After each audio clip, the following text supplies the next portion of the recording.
Hey everyone, Brendan Snyder here. How are you?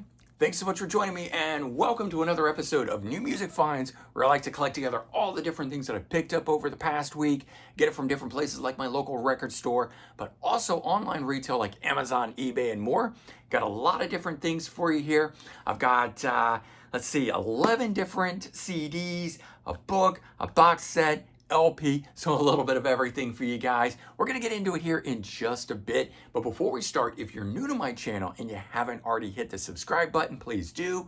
Also leave a comment, hit like, all those things help support my channel. I'd greatly appreciate it. And of course, as an added bonus, if you turn on notifications, you're going to stay up to date on everything going on in the world of music, just like this, with another episode of New Music Finds.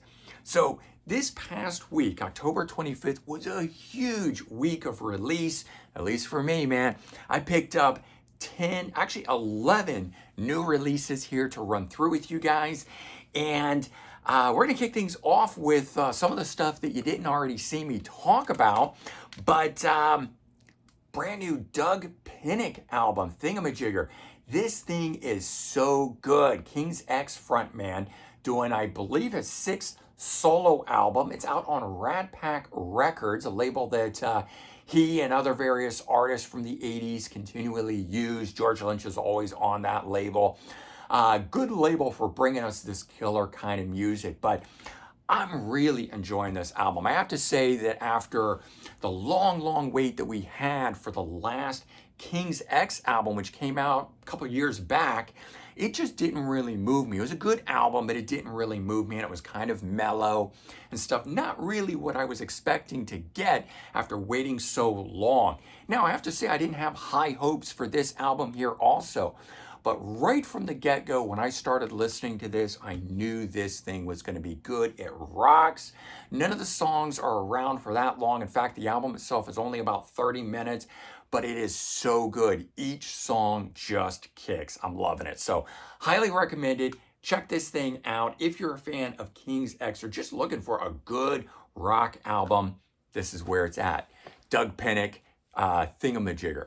And just to point out that whenever Doug does solo work, he spells his first name as D-U-G, whereas in King's X, it's D-O-U-G. So if you're looking it up like streaming wise or something, make sure you spell it D-U-G or it doesn't come up. Okay, next up, Cassandra's Crossing. And a lot of you guys may be saying, who the heck is that, right? Okay, so Cassandra's Crossing, and I didn't know either until I was told that George Lynch is the guitar player in this group. And he, along with frontwoman Cassandra Carson, wrote all the songs together, and George plays all the guitars on here, even though Cassandra is a guitar player herself, at least in terms of the credits on here, that's how it says. She's vocals, he's guitar, and this thing here smokes like a Dokken album or a Lynch Mob album. It's just so good. Opening track Stranger could easily have been a Dokken song back in the day. And highly recommending this album as well. Out of all the releases that I picked up this past week, these two things ended up standing out more to me than anything else, but probably because they were brand new music. You're going to see a lot of the stuff that I'm going to run through after this is older albums getting reissues or something along those lines, live, greatest hits, that kind of stuff. So for me, new music is always going to stand out greater, but these albums here really blew my mind, and I've been enjoying them incessantly since getting them. Okay, Hermano, which is the frontman from the band Hughes. So we got John Garcia. This is well, not really a side project. I mean, it was his band because Hughes was over. So stoner rock band Hermano that was around in the early 2000s and haven't made any new music since I think 2007. So this has the first brand new song in nearly 20 years on it. It's got one outtake from the last album and then 4 live tracks on it. So it's a 30-minute EP of Hermano, some really killer stoner rock that I highly recommend. The brand new song I think is great. The one outtake song on here doesn't do a whole lot for me, but the 4 live tracks are just great, songs in and of themselves. so it's worth checking out. This next thing here might be something that you wouldn't expect to see here, a little bit outside of the wheelhouse for this channel, but I love it nonetheless. Talking about some synthwave music from a band called Goblin, who's an Italian progressive rock band that has done a lot with music soundtracks, including recording ones for like Day of the Dead, you know, one of the Night of the Living Dead, sequel movies. So known for doing stuff like that in other killer horror movies of the 80s, so having that sort of sound. This alongside things like the music that John Carpenter does. If you're a fan of that sort of stuff, this is killer. Now, this here called the Ultimate Anthology, I thought would be literally the original recordings and stuff like that. It's a 2 CD set. And in fact, it's new recordings of it. And that for me is killer because it really updates the sound on all of these and doesn't remove any of the power of the originals, but updates them. And I'm loving this. I was so much happier once I got it and found out it was actually something new than it was just a straight collection of the original recordings. I know some of you guys would probably rather have that. I understand there are those anthologies out there, but this one here is new recording, 2 CDs worth of new recordings, modernizing the sounds of those original ones, but I'm loving it. Okay, Queen 1, so 2024 remix of this killer debut album by Queen. I did a full review of this thing here. I think it was absolutely warranted that they do this.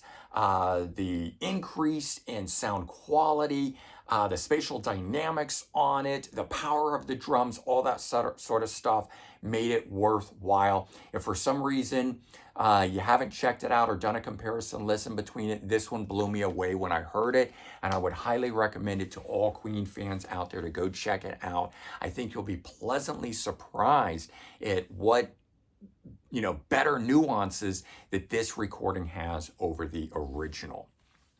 Okay, next up, Mr. Big live album, The Big Farewell.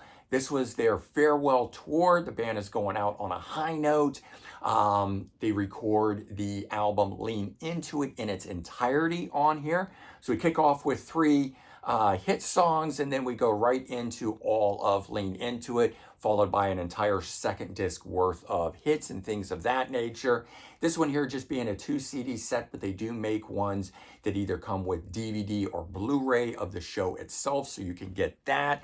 There's been a lot of talk and a lot of recordings out there on the internet showing that vocalist Eric Martin was having a hard time performing. It might be one of the reasons that they are no longer going to be touring. But I have to say that this, which is one of the earlier recordings on the tour when they had first only done Japan before they expanded it into a full farewell tour around the world, he sounded great. I wasn't expecting a lot. I thought the vocals were going to sound tired, but in fact, they sound very good on it. Next up, we got Motörhead, the singles.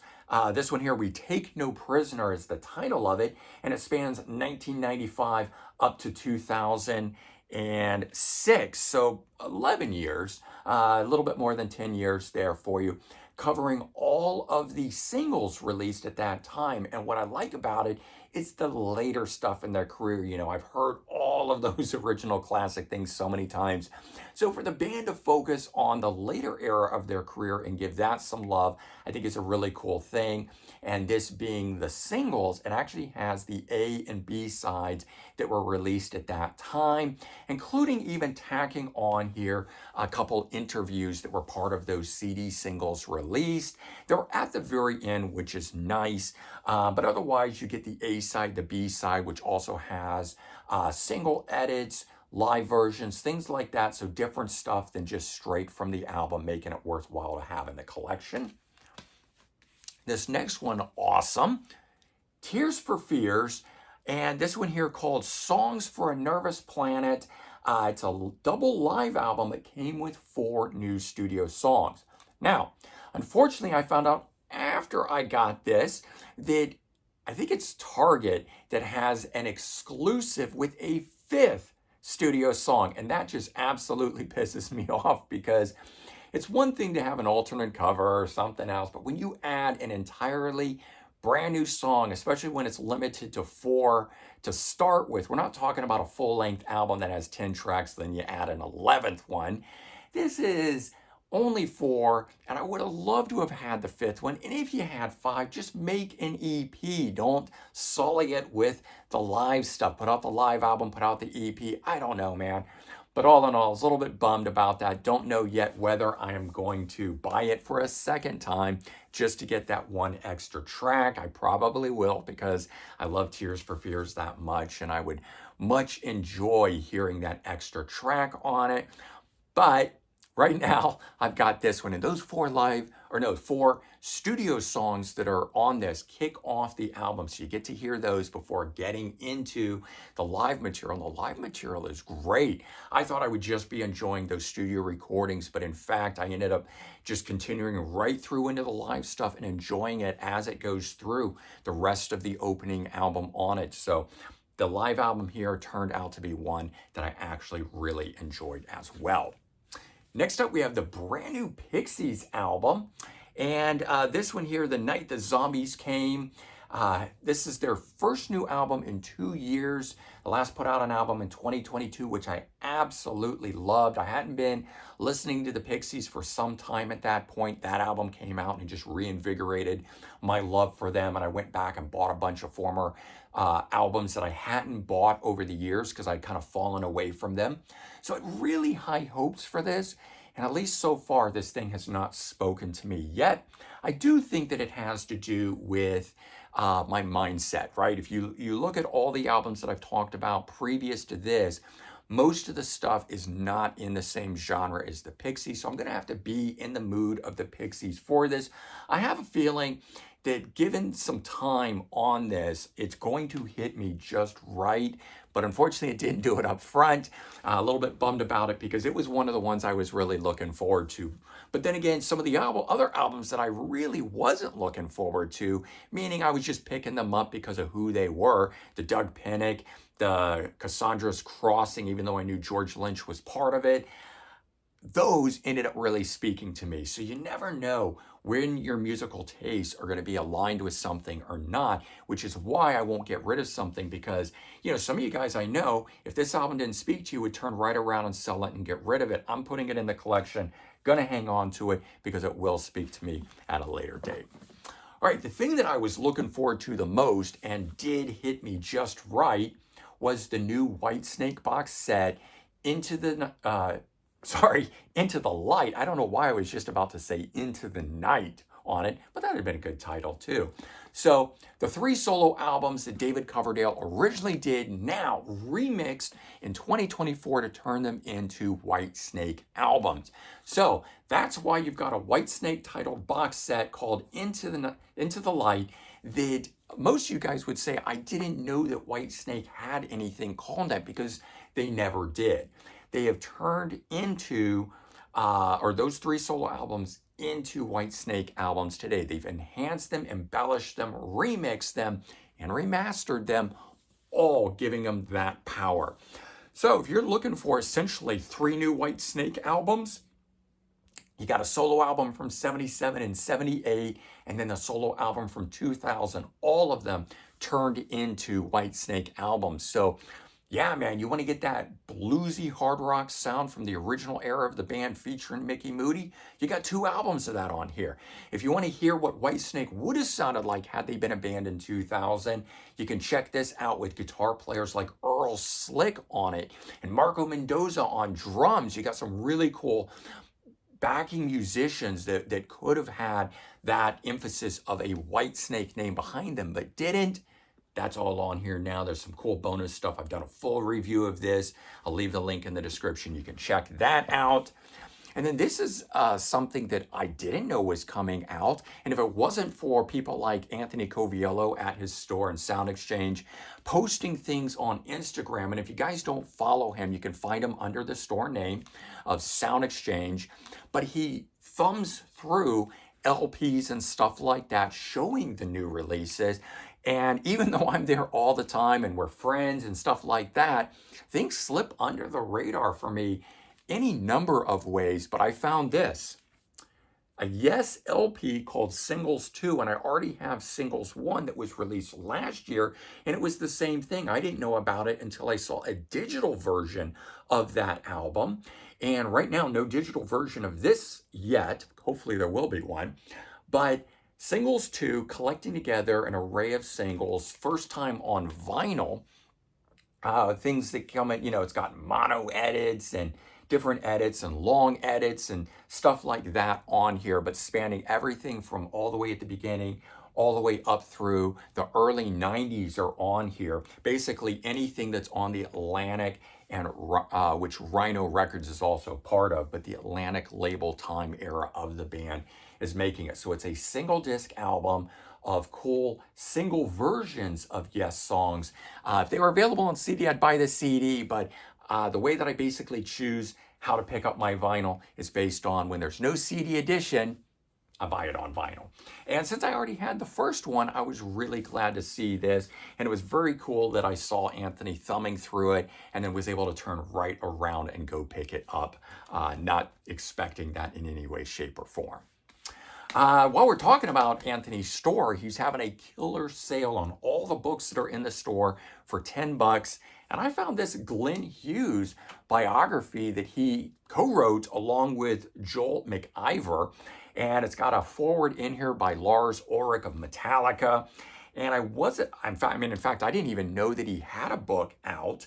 And this goes all the way from Deep Purple up to Black Country Communion. So it covers before when he was in Trap Ease, it covers the Deep Purple era, covers the solo era, covers Hughes Thrall, covers Black Sabbath, back to the solo era, all the way up to Black Country Communion. So I love books that do that, and artists that have had that wide of a career. So I can basically thumb through and read different parts of it when I'm in the mood of that. If I'm listening to the Hughes Thrall album, I can read that chapter. If I'm reading the Seven Star album from listening to the Seven Star album from Black Sabbath, I can read that chapter.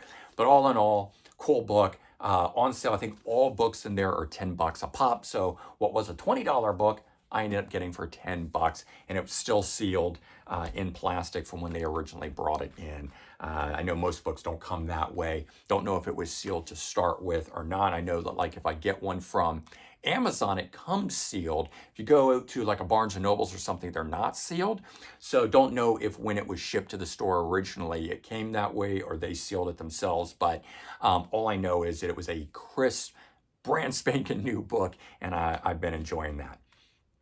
All right, I had forgotten that this band had put this out, but the group Pussifer put out a remix album for their last album, and I can't read the print on it because it's in this very faint red color, and I don't have bright lights on this thing here. But anyways, it's a remix album from their last album, and it's really good. I mean, I liked the last album because it had such a sound of groups like Depeche Mode, that sort of style, more than previous Pussifer sounding stuff. And I fell in love with that album. And then to find out that they did a remix of it that just sort of further enhances that sound, made me enjoy it. I had pulled out that Pussifer album and was listening to it the previous week. And so, I'm always just checking to see if things run under the radar for me or whatever. And I saw that and I said, oh, that's right, they did that. I totally forgot about it. Well, now's the time to pick it up. And so that's why I get a lot of, or complete a lot of album collections. I didn't pick it up at the time because it didn't speak to me. But now a year or two later, or however long it's been, I'm in the mood for it. And I pick it up and it sounded great. So I was glad to get that in the collection. And then this here, I didn't think I would be picking up, although I certainly knew who the band was. DragonForce, this is their 2024 album called Warp Speed Warriors. And the thing is, like I said, I do have one album from them, and it was due to who was fronting the band at that time. And I could be wrong, but I want to say it was ZP Thart who was fronting Skid Row, and I wanted to hear what he was sounding like, or it was somebody like that. And so I bought the album to check that out. But whoever it was, they have a different singer now at this point.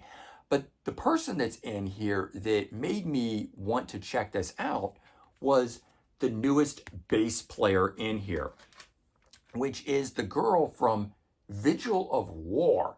And that girl comes from Misfits project done by Jerry Only. If I can get the shirt up high enough, there we go. The She Demon. So in 2015, I saw her band open up for the Misfits. That project, for whatever reason, did not get off the ground, and Alicia Vigil forms Vigil of War, and I follow this band. They've got a couple albums out there and a bunch of singles and stuff. You can check it out.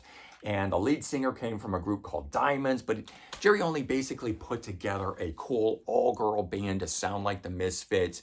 Wrote a bunch of material for them. They shot a music video. You can go check out a music video that's killer, that's got Jerry Only in it. But a great band, and then it just kind of all fell apart and didn't happen, unfortunately. But those various members went on to do other things, and one of the ones that I've been following is her. And I just found out that she is now in this band. So I wanted to check that out and hear that, and certainly give her some support and everything, because I've enjoyed what she's done all the way through here. So hey, Alicia, if you are paying attention to this for some reason, I would love to get you on and do an interview here. I did reach out to her. I haven't heard back, so I don't know that that will be the case. But I would love to have her on and talk about all those various things that she is a part of. All right, so there you go. Those are the things that I picked up this past week. Like I said, a lot of variety here between the CDs, the LP, the box set, the book, etc. But I love having all those different types of things to pull from in order to further the music collection and just expand the general knowledge of music. And again, I hope that's why you guys follow this channel, for all that extra little tidbit of information that I try to throw in for you guys. All right, everyone, take care, have a good one, and I'll talk to you real soon. Bye-bye.